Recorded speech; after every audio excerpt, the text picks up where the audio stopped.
संकष्टी चतुर्थी तर दर महिन्याला येते, पण अंगारकी चतुर्थीचा योग वर्षातून फार कमी वेळा येतो.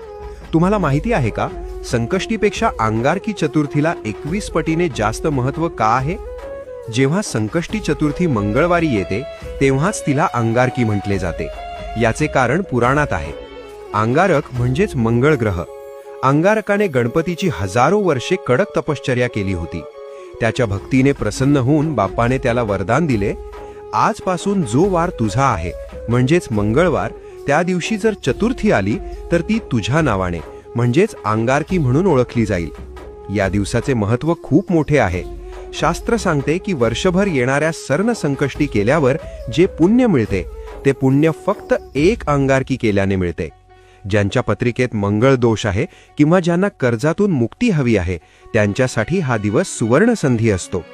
तुमच्या आयुष्यातील सर्व विघ्न दूर होवोत आणि बाप्पाची कृपादृष्टी सदैव तुमच्यावर राहो हीच